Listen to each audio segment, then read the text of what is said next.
గారు మేడం నమస్తే. నమస్తే మేడం. ఎలా ఉన్నారు? బాగున్నాం మేడం. సూపర్ అండి. మిమ్మల్ని కలవడం చాలా చాలా సంతోషంగా ఉంది. Thank you madam. చాలా హ్యాపీ. అసలు అంటే మామూలుగా ఇప్పుడున్న కాలంలో మనం అడిగితే సహాయం చేయడమే ఎక్కువ. అలాంటిది ఎవరు లేని వాళ్ళకి, మానసికంగా వాళ్ళే ఎవరో అని తెలియని వాళ్ళకి అండగా నేనున్నా అని చెప్పేసి ఇంతమందిని తీసుకొచ్చి వీళ్ళందరికీ నేనున్నానని మీరు నిరూపించుకుంటున్నారు. నిజంగా చాలా గ్రేట్ థింగ్. మరొక్కసారి మీకు నిజంగా నమస్కారాలండి. Thank you madam. Thank you so much అండి. ఇప్పుడు ఎంతమంది ఉన్నారు గిరి గారు ఇక్కడ? మన ఆశ్రమంలో 123 మంది ఉంటారు మేడం. 123 మంది ఉన్నారు ప్రస్తుతం. ఓకే. సో వీళ్ళందరూ కూడా తెలుసు మీకు, మెంటల్గా డిస్టర్బ్ అయ్యి రోడ్ల మీద తిరుగుతూ ఉంటారు. అలాంటి వాళ్ళని మనం తీసుకొచ్చి వారి కుటుంబాలకి అప్పగించడమే ఒక లక్ష్యం. గిరిగారు వీళ్ళందరూ ఇక్కడ అంటే హైదరాబాద్ లోకలా లేకపోతే ఎక్కడెక్కడి నుంచి వచ్చారు వీళ్ళందరూ కూడా? వీళ్ళందరూ కూడా రోడ్ల మీద తిరుగుతూ ఉంటారు కదా మేడం. మానసికంగా అంటే వీళ్ళందరూ కూడా మంచి బతుకులు బతికి తమ పేరేంటో తమ ఊరేంటో రోడ్ల మీద తెలియని స్థితుల్లో గతం మర్చిపోయి ఆ రకంగా హైదరాబాద్లో తిరుగుతుంటే ఎవరు కూడా పట్టించుకోరు మేడం. అవునండి. అలాంటి వాళ్ళనే ఎంచుకొని తీసుకురావడం జరిగింది మేడం. ఒకరి నుంచి మన ఆశ్రమం స్టార్ట్ అయ్యి ఈరోజు 123 మందికి చేరుకుంది. మీరు ఎప్పుడు స్టార్ట్ చేస్తారు? ఫస్ట్ ఆఫ్ ఆల్ నాకు చెప్పండి, అంటే మామూలుగా మీరు ఏం చేస్తుండేవారు? బిజినెస్ ఉంది మేడం నాకు. సిమెంట్ బ్రిక్స్ బిజినెస్ ఉంది. గత ఒక 15-16 సంవత్సరాల నుంచి నేను ఒక సిమెంట్ బ్రిక్స్ బిజినెస్ చేసుకుంటూ సోషల్ సర్వీస్ చేస్తున్నాను. ఈ సర్వీస్ చేసుకుంటూ ఆ సర్వీస్ స్టార్ట్ చేయడానికి గల కారణం కూడా ఒక ముఖ్య కారణం ఉంది. సో ఏంది అంటే ఇలాంటి వాళ్ళు మీరు చూస్తుంటారు హైదరాబాద్లో చాలా మంది పట్టించుకోరు ఎవరు కూడా. అలాంటి వాళ్ళని ఎవరు కూడా పట్టించుకోక చనిపోతుంటారు రోడ్ల మీద యాక్సిడెంట్లు అయ్యి. సో నేను కూడా చూసిన నా చిన్నతనంలో మా అన్నయ్య గారు గట్టు వెంకటేష్ అనే పేరు. సో ఆయన కూడా హైదరాబాద్కి మా ఊరు నుంచి, మాది సొంతం సంస్థ నారాయణపురం, యాదాద్రి భువనగిరి జిల్లా. మా అన్నయ్య అక్కడి నుంచి తప్పిపోయి ఊరికి హైదరాబాద్ పారిపోయి వచ్చేవాడు, పారిపోయి వస్తూ ఉండేవాడు. సో ఆ టైంలో ఆయనకు అనుకోకుండా యాక్సిడెంట్ కావడం, ఆయన కాలు విరిగిపోవడము, ఆయన కాలు విరిగిపోయిన తర్వాత ఉస్మానియా హాస్పిటల్లో వేసిన తర్వాత ఆయన కాలు కొట్టేసేసి బయట పడేస్తే మా అన్నయ్య కచ్చరకుండిలో ఏరుకుంటూ తినేవాడు. మా ఊరి వాళ్ళు చెప్పారన్నట్టు, సో మీ కొడుకు ఇక్కడ ఉన్నాడు, మా చిన్న వయసు. సో అలా చెప్పేసరికి బాధ అనిపించింది. మేము వెళ్ళి చూస్తే ఆయన కచరకుండిలో పడేసిన వ్యర్థాలను తినుకుంటూ జీవనం గడుపుతున్నాడు. మమ్మల్ని కూడా పట్టలేని స్థితిలో ఆయన జీవనం నడుస్తూ ఉంది. సో ఇన్సిడెంట్ అనేది మీలో బాగా మనసులో నాటుకుపోయింది. నేను అప్పుడు 4th క్లాస్ చదువుతున్నాను. అప్పుడు అనుకున్నాను, 1999లో జరిగిన సంఘటన ఇది. అప్పుడు అనుకున్నాను నా చిన్న వయసులో, చేస్తే మా అన్నలాగా ఎవరు కూడా బాధపడకూడదు, మా అన్న పడ్డ బాధ ఇంకెవరు కూడా నా కళ్ళ ముందు ఉండకూడదు అని ఒక ఆలోచన. అనుకున్న తర్వాత ఒక 20-22 సంవత్సరాలకి ఆ కళ నెరవేరింది. ఓకే. అంటే మామూలుగా మతిస్థిమితం లేని వాళ్ళని మీ దగ్గర తీయాలని మీకు ఎందుకు అనిపించింది? ఎందుకంటే మా అన్నయ్య కూడా మతిస్థిమితం లేకుండానే ఆయన తిరిగేవాడు. సో అందరూ కూడా అడుక్కునే వాళ్ళు ఉంటారు, అడుక్కొని వాళ్ళ పొట్ట వాళ్ళు నింపుకుంటారు, వాళ్ళ కడుపు వాళ్ళు నింపుకుంటారు. నింపుకుండడం కాకుండా వాళ్ళ ఫ్యామిలీస్ని కూడా ఈ అడుక్కునే వాళ్ళు సాదుకుంటున్నారు, వాళ్ళు సజావుగా బతకగలుగుతున్నారు. నిజంగా అనాథలు ఎవరు? ఆకలితో అలమటించే వాళ్ళు, రోడ్ల మీద దిక్కుమొక్కు లేకుండా తిరిగే వాళ్ళు, ప్లస్ మనం తిని పడేసిన పదార్థాలు తింటుంటారు చూడండి, అలాంటి వాళ్ళే నిజమైన అనాథలు. సో అలాంటి వాళ్ళకే మనం సేవ చేస్తే సాక్షాత్తు ఆ భగవంతునికి మనం సేవ చేసినట్టు. మానవ సేవే మాధవ సేవ అని ఎందుకంటారు? నిజంగా ఆ మాధవునికి మనం సేవ చేయలేం. నిజంగా ఇలాంటి మాధవులు చూడండి, 16-17 సంవత్సరాల నుంచి ఆయన హెయిర్ పెంచుకొని ఉన్నాడు. నిన్న తీసుకొచ్చామండి, 2 days అవుతుంది. చూడండి, ఈయన హెయిర్ అంట్లు కట్టిపోయి ఈ రకంగా ఉంటే ఎవరు పట్టించుకుంటారు? ఇంత పెద్ద జుట్టుతో, ఇంత పెద్ద హెయిర్తో 16 సంవత్సరాల నుంచి తన ఒంటి పైన కూడా ఇంత వాటర్ చుక్క కూడా పడకుండొచ్చు. అలాంటి వాళ్ళని ఎవరు పట్టించుకోరు. మీరు మాట్లాడారా? మీరు వెళ్ళిన తర్వాత అంటే మీరు మామూలుగా అయితే మనం భయపడుతూ ఉంటాం, కొంతమంది అంటే దగ్గరికి రానియరు, భయపడుతూ ఉంటారు. సో మీరు ఎలా అప్రోచ్ అవుతారు వాళ్ళని? మీ దగ్గరికి ఎలా వస్తారు? ఈయన ఫస్ట్ అసలు రోడ్డు మీద తిరిగేటప్పుడు నడవలేని స్థితిలో ఉండే. మేము వెళ్ళంగానే అసలు మాకు సహకరించారు. వాళ్ళు మమ్మల్ని రాళ్ళతో కొట్టడము, లేదా వాళ్ళు మమ్మల్ని ఏదన్నా ఐటమ్స్ ఉంటే దాంతో మమ్మల్ని విసరడము, లేదా వాళ్ళ మలమూత్రాలు వాళ్ళు తినుకుంటూ అక్కడ పక్కన పెట్టుకుంటారు, దాంతో మమ్మల్ని కొట్టడము, చాలా నానా రకాలుగా వీళ్ళతో ఫైట్ జరుగుతుంది అక్కడ ఆ క్షణాలు. అయినా సరే మేము మళ్ళీ, ఎందుకంటే ఒక సిద్ధాంతంతో వెళ్ళినాము, వీళ్ళకి సేవ చేయాలని ఒక ఆలోచనతో ఉన్నాం కాబట్టి వాళ్ళు ఎన్ని ఇబ్బందులు పెట్టినా కూడా వెనుకడుగు వేసేది లేదు. అతను తీసుకురావాలి, ఆయన లైఫ్ మనం చక్కదిద్దాలి అని ఒక ఆలోచన. మొత్తానికి ఇక్కడికి వచ్చే వరకు మీరు వాళ్ళతోనే పోరాటం చేసి తీసుకొస్తారు. కంపల్సరీ ఆయన తీసుకొచ్చాము. ఇప్పుడు ఆయన ఒంటి పైన దాదాపు పుళ్ళు, ఇప్పుడు ఆయన బట్టల లోపల చూస్తే పుండ్లే ఉన్నాయి, మీరు చూడొచ్చు పాపం. ఇంకో ఇక్కడ చూడండి, ఈ రకంగా ఈ పెయిన్లు చూడండి ఒకసారి. ఇంకా నిన్ననే తీసుకొచ్చాను నైట్. ఈ హెయిర్ కట్ చేస్తానని చెప్తే చేయనీయట్లేదు. మీరు మాట్లాడుతున్నారు ఒక్కసారి మీరు చూడండి, ఆయనకు ఆ పెయిన్లు చూడండి. ఈ పెయిన్లు ఇవన్నీ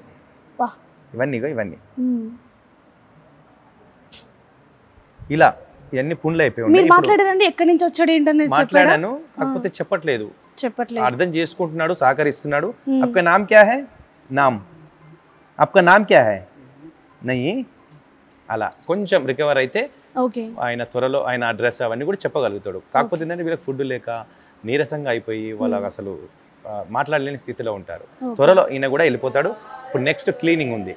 ఇప్పుడు ఈయన క్లీన్ చేసిన తర్వాత మెయిన్ ఎర్రగడ్డ మెంటల్ హాస్పిటల్ తీసుకెళ్ళి ప్లస్ వాళ్ళకి ట్రీట్మెంట్ అంతా మీరే చూసుకుంటారు. అంటే డాక్టర్స్ ఇక్కడికి వస్తూ చూస్తూ ఉంటారు? లేదండి, మేము తీసుకెళ్ళాలి. ఎర్రగడ్డ మెంటల్ హాస్పిటల్ తీసుకెళ్తారు. అక్కడికి కూడా ఒక వెహికల్ ఉంది.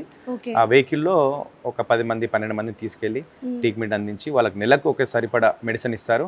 ప్లస్ ఆశా హాస్పిటల్ నుంచి కూడా వస్తుంటారు డాక్టర్లు, అప్పుడప్పుడు క్యాంప్ వేసుకుంటారు. వాళ్ళకి ట్రీట్మెంట్కు సంబంధించి ఏదైనా మెడిసిన్ ఉంటే వాళ్ళు రాసిస్తాం, మేము తీసుకొచ్చుకొని వాడుకుంటే మంచిగా చేసి వాళ్ళ ఇంటికి పంపించడమే మా యొక్క లక్ష్యం. సూపర్ అండి. అంటే ఒకరితో స్టార్ట్ అయిన మీ ప్రస్థానం ఇప్పుడు 123 మంది ఉన్నారు. అంటే వీళ్ళకంతా ఫుడ్ అంతా కూడా ఎట్లా అండి? మీకు ఏమైనా డొనేషన్స్ వస్తాయా లేకపోతే ఓన్గా మీరే పెట్టుకుంటారా? డొనేషన్స్ అనేది మాకు ప్రతి నెల ఇలా ఇచ్చే వాళ్ళు ఎవరు లేరు మేడం. ఒక కవిత గారు అని ఉన్నారు, కవిత గారు, గుంటూరు శ్రీనివాస్ గారు అని.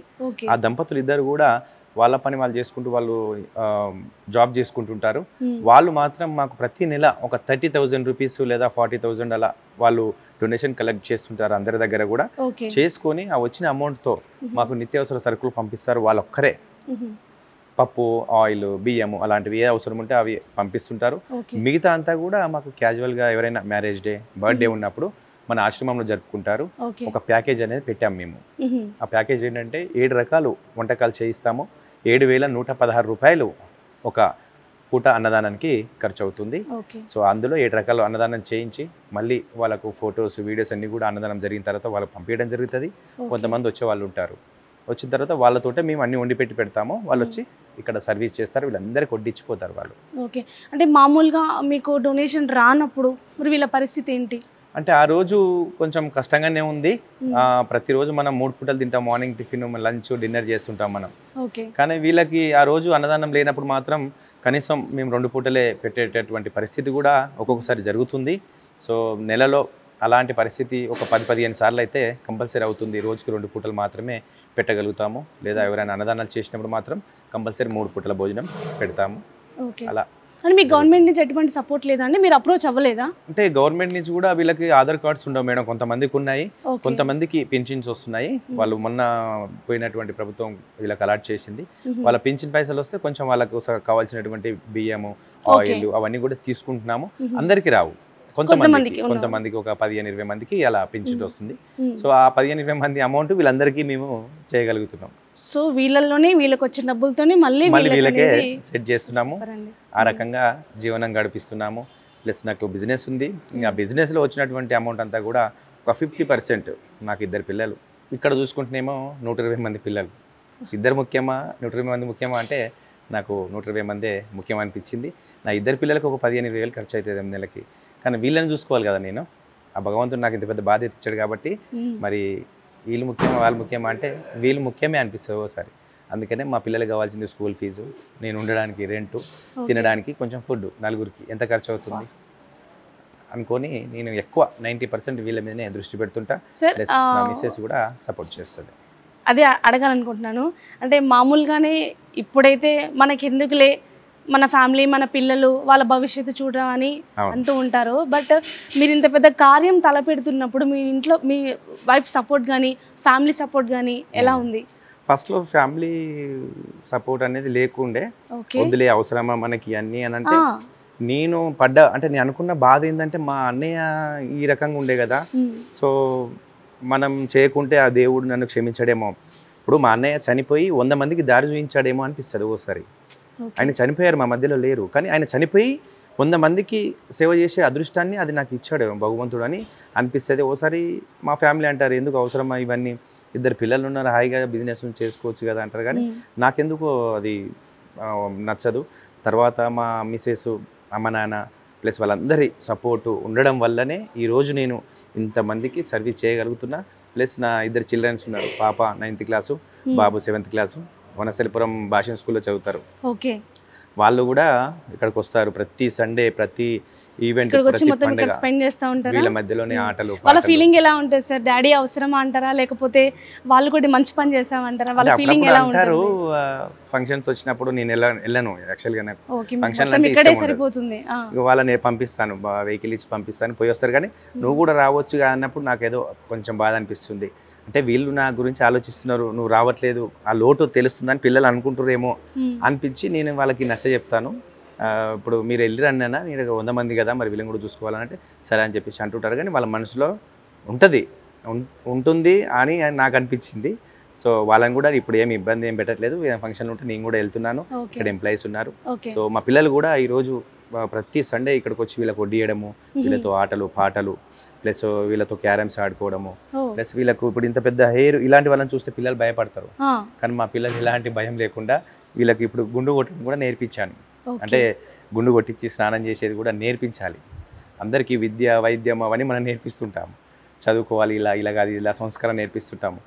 ఇలాంటిది కూడా సేవ అనేది కూడా నేర్పించవలసినటువంటి పరిస్థితి ఏర్పడదు. కాబట్టి నేను మాటల్లో చెప్పలేను వాళ్ళకి ఇలా చేయి అలా చేయి అని, సేవ చూసి వాళ్ళే అలా అని. మా పిల్లలకి ఇప్పుడు ఇంత పెద్ద అయినా కూడా భయపడరు. నిన్న వచ్చి మా పాప ఇతనికి అన్నం తినిపించి మంచిగా నువ్వు భయపడక అంకులని ధైర్యం చెప్పిపోయింది. ఇప్పుడు నెక్స్ట్ సాయంత్రం పూట ఈయనకు గుండు కొట్టేది కూడా ఆవిడే. ఓకే, మొత్తం ఆమె క్లీన్ చేసేస్తుంది, ఇబ్బంది పడదు, భయపడదు. ఎందుకంటే అది నాకు అనిపించింది, పిల్లలు నా అదృష్టంగా భావించాను, వాళ్ళు నా కడుపులో పుట్టడం నా అదృష్టంగాని భావిస్తున్నాను నా 2 పిల్లలు.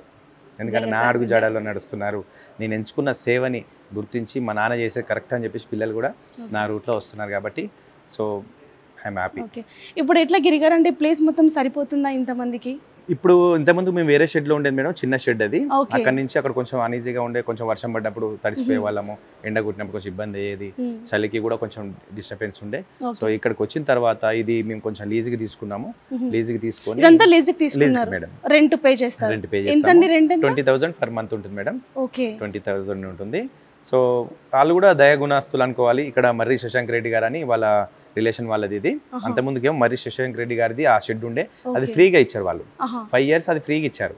తర్వాత ఇంకా నేను అక్కడ చిన్నగా ఉందని చెప్పేసి మళ్ళీ ఇక్కడికి రావడం జరిగింది. ఇదంతా కూడా వాళ్ళకి సంబంధించిన వాళ్ళదే. సో మనం కూడా ఫ్రీగా ఉంటే బాగుండదు కదా, ఎన్ని రోజులని ఫ్రీగా ఉంటాం మేడం. ఒక 1 acre ల్యాండ్ అంటే ఇక్కడ 10 కోట్ల వరకు రేట్ ఉంటుంది. ఫ్రీగా ఇవ్వాలంటే ఎవరు ఇవ్వరు. సో వాళ్ళు వద్దులే డబ్బులు అన్నారు, కానీ నేను నా మనసు ఒప్పుకోదు. ఫ్రీగా ఉండి తింటే మనం ఇంకా సరిపోదు, మనకి ఇంకా ఆశ పుట్టుకొస్తుంది. సో అట్లా అని చెప్పేసి ఫ్రీగా తీసుకోవడం నాకు ఇష్టం లేక నేనే వాళ్ళకి నచ్చజెప్పి ఇలా ఉండాలండి, ఒక ప్రాసెస్ అనేది ఉంటేనే మనం ఇంకా, నేను 10-20 సంవత్సరాలు ఉండలేను కదా, గవర్నమెంట్ నుంచి ల్యాండ్ రావడమా లేదా నేను కొనుక్కోవడమా ఏదో ఒకటి జరగాలి. అలా అని చెప్పేసి నేను కొంచెం అమౌంట్ ఇస్తానని చెప్పి లీజుకి తీసుకోవడం జరిగింది మేడం. మామూలుగా అంటే మీ దగ్గరికి వచ్చిన తర్వాత మీరు చెప్పారు మెడిసిన్ త్రూ చాలా మంచిగా అయిన వాళ్ళని చెప్పారు. అంటే ఇప్పటి వరకు ఎంతమందిని వాళ్ళ సొంత ఇంటికి మీరు పంపించారు? చాలా మంది అండి. అంటే వీళ్ళందరూ కూడా కొన్ని రాష్ట్రాల నుంచి దాటుకుంటూ వస్తుంటారు. ఓకే, వేరే స్టేట్, జార్ఖండ్, హర్యానా, ఢిల్లీ, ముంబై, ఎక్కడెక్కడనో, తమిళనాడు, తెలియదు, వాళ్ళు నడుచుకుంటూ వస్తూ ఉంటారు. 10-12 సంవత్సరాలు అయితే ఉంటుంది వాళ్ళు తప్పిపోయి. సో అలాంటి వాళ్ళని మేము పట్టుకొచ్చి, ఇప్పుడు ఈయన ఉన్నాడు 12 సంవత్సరాలు అవుతుంది ఈ రకంగా. ఇప్పుడు వీళ్ళ కుటుంబ సభ్యులు ఏమనుకుంటారు, మా వ్యక్తి చనిపోయారు ప్రతి సంవత్సరం వారు వర్ధంతి చేస్తుంటారు. తప్పిపోయిన డేట్ గుర్తుపెట్టుకొని ఆ ఫోటోకి దండలు వేయడము, ప్రతి సంవత్సరం వర్ధంతి కార్యక్రమాలు చేసుకుంటూ ఉంటారు. సో అలాంటి వాళ్ళని, చనిపోయారు అనుకున్నటువంటి వాళ్ళని ఇప్పటి వరకు 252 మందిని ఇప్పటి వరకు మేము వాళ్ళ కుటుంబానికి అప్పగించడం జరిగింది. వివిధ స్టేట్స్, భాష రాని భాష వాళ్ళు ఇక్కడికి వచ్చి తిరుగుతుంటారు. అంటే వాళ్ళు మంచిగా అయిన తర్వాత మీకు అన్ని చెప్తూ ఉంటారా, వాళ్ళు గుర్తొస్తాయా? ఒక 6 నెలలు కష్టపడాలి, ఎర్రగడ్డ మెంటల్ హాస్పిటల్ తీసుకెళ్ళాలి. తీసుకెళ్ళిన తర్వాత కొంతమంది 3 నెలల్లో చెప్తారు అడ్రస్లు వాళ్ళు, కొంతమంది 6 నెలల్లో చెప్తారు, కొంతమంది సంవత్సరం కూడా పట్టొచ్చు. అలా వీళ్ళు మెడిసిన్ ఇప్పిస్తేనే కొంచెం రికవర్ అయ్యి వాళ్ళ పూర్తి వివరాలు, పలాన్ స్టేటు, పలాన్ డిస్టిక్, పలాన్ మండలం, పలాన్ గ్రామం. మీరు వాళ్ళని ఎలా అప్రోచ్ అవుతారు? అంటే వీళ్ళు చెప్పిన అడ్రస్ మీద మేము ఐడెంటిఫై చేస్తాము, అక్కడ లోకల్ పోలీస్ స్టేషన్లో ఇన్ఫర్మేషన్ ఇస్తాము. సో అక్కడికి వెళ్ళి చూడండి, ఈ వ్యక్తి పలానా అడ్రస్ చెప్తున్నాడు, ఒకసారి అక్కడికి వెళ్ళి ఐడెంటిఫై చేయండి అని చెప్పేసి ఆ ప్రాసెస్ అంతా కూడా ఒక 15 రోజులు పడుతుంది ఒక వ్యక్తికి. ఆ 15 రోజుల్లో ఒకవేళ ఆ ప్లేస్లో వాళ్ళు ఉండకపోవచ్చు, వాళ్ళ ఫ్యామిలీ వాళ్ళు రెంట్ ఇల్లు ఉండొచ్చు, అలా చాలా డిస్టర్బెన్స్ అవుతుంది. ఒక 1 మంత్ పట్టొచ్చు, 2 మంత్స్ పట్టొచ్చు. కానీ త్రూ పోలీస్ స్టేషన్ లేదా అక్కడ ఉన్నటువంటి లోకల్ సర్పంచ్ కావచ్చు, లోకల్ వార్డు మెంబర్ల నెంబర్లు, ఇప్పుడు ఆన్లైన్ టెక్నికల్ అంతా కూడా తెలిసిపోతుంది. అట్లా అని చెప్పేసి మేము ఒక్క పోలీస్ ద్వారానే అప్పగిస్తుంటాం. ఓకే, మీరు అట్లా అప్పగించిన తర్వాత వాళ్ళ రియాక్షన్ ఎట్లా ఉంటుందండి? అంటే మామూలుగా తప్పిపోయిన మనిషి ఇంకా మాకు తిరిగి రాడు అనుకున్న మనిషి సడన్గా వాళ్ళ దగ్గరికి వచ్చేసరికి వాళ్ళ రియాక్షన్ ఎట్లా ఉంటుంది? మేము నిజంగా అసలు అది మాటల్లో చెప్పలేను నేను. వారి కళ్ళల్లో ఆనందము ఎలా ఉంటుందంటే, చనిపోయిండు అనుకున్న వ్యక్తి, చాలామంది చనిపోయిన తర్వాత ఎవరు అన్నోన్ పర్సన్ చనిపోతే, ఆ యాక్సిడెంట్ అయి చనిపోతే ఆ బాడీని తీసుకొచ్చి చాలామంది కుటుంబాలకు అప్పచెప్పారు. అంటే ఈ మనిషి మీ మనిషే, తప్పిపోయాడని మిస్సింగ్ కేసు పెట్టారు కదా, ఆ వ్యక్తి ఈ వ్యక్తే అని చెప్పి ఆ బాడీని మొత్తం అంతా కూడా అవయవాలు అంటే ఏ పోలికలు కూడా లేనప్పుడు ఆ ముక్కలు తీసుకొచ్చి కొంతమంది ఫ్యామిలీస్ కూడా ఇచ్చారంట. ఇచ్చినప్పుడు మా మనిషి అని చెప్పేసి వాళ్ళు దాన సంస్కారాలు కూడా చేసేసి ఉంటారు. అంటే వాళ్ళ మనసులో ఏముంటుందంటే డిసైడ్ అయిపోతారు, చనిపోయాడు, ఆయనకు ఫోటోలకు దండలు వేస్తుంటారు, కార్యక్రమం చేస్తుంటారు. సో అలాంటి వాళ్ళని మేము దాదాపు ఒక 7-8 మందిని అప్పగించాము. వాళ్ళ కళ్ళల్లో ఆనందం చూసి వాళ్ళు నమ్మరు, లేదండి మా చేతులతో మేము వాళ్ళని దహన సంస్కారాలు చేశాము అని అంటారు. లేదండి మీ మనిషి అని చెప్పేసి DNA టెస్ట్ కూడా చేయించి ఇప్పటి వరకు ఒక 8 మందిని మేము, అంటే 10 సంవత్సరాల పోలికలు మారిపోతాయి వీళ్ళే, అప్పుడున్న పోలికలు ఇప్పుడు ఉండవు. కానీ వాళ్ళకు కూడా ఏదో ఆతృత, ఆయన ఉండొచ్చు అని అంటారు, ప్లస్ మా మనిషి కాదంట. ఇన్ని సంవత్సరాలు కాబట్టి వాళ్ళ రూపురేఖలు బక్కగా అయిపోతారు. అలా DNA టెస్టులు చేయించి మళ్ళీ వాళ్ళ ఇంటికి కూడా అప్పగించిన రోజులు ఉన్నాయి. వాళ్ళు చాలా సంతోషపడతారు. ఇప్పటికీ వాళ్ళు మాకు కాల్ చేస్తుంటారు, మాట్లాడుతుంటారు. వాళ్ళు సంపాదించాలని జాబ్ చేస్తుంటారు. కొంతమంది 7-8 మంది మాకు నెలకి 2000, 1000 రూపాయలు, 1500 వాళ్ళు సంపాదించిన దాంట్లో మన ట్రస్ట్కు పంపిస్తూ ఉంటారు. సో అది ఒక మాకు చాలా హ్యాపీ అనిపిస్తుంది. భగవంతుడు అన్ని చోట్ల ఉండలేక మీలాంటి రూపంలో పంపిస్తూ ఉంటారంటే సాక్షాత్తు చూస్తే అర్థమవుతుంది. చిన్న కార్యక్రమం కాదు ఇది, భగవతీచ్ఛ. అంత ఆలోచన ఉండి బిజినెస్ చేసుకుంటూ మీ ఫ్యామిలీని చూసుకుంటూ ఇటు ఇంతమంది మీ బిడ్డలాగా వీళ్ళని చూసుకుంటూ అన్నాడు. డాడీ అంటుంటారు పెద్ద పెద్ద వాళ్ళు. ఇప్పుడు ఆయన ఉన్నాడు, ఈ తాత ఎక్కడి నుంచి వచ్చారు? మొన్న తీసుకొచ్చాము, రామదాస్ కదా, మొన్న తీసుకొచ్చారు. 5 days అయింది. ఇక్కడే మన నాంపల్లి రైల్వే స్టేషన్ దగ్గర. పాపం చాలా దీనమైన స్థితి, చెప్పలేము. ఆయన దగ్గర అసలు అంత చెత్త చెదారము పడేసుకొని ఆ చెత్తలోనే పడుకొని ఉన్నాడు. ఇప్పుడు 5 days అయిందా వచ్చి, మనం 5 రోజులు అయిందా, 10 రోజులు అయిందా? ఇప్పుడు బాగానే మాట్లాడుతున్నాడు.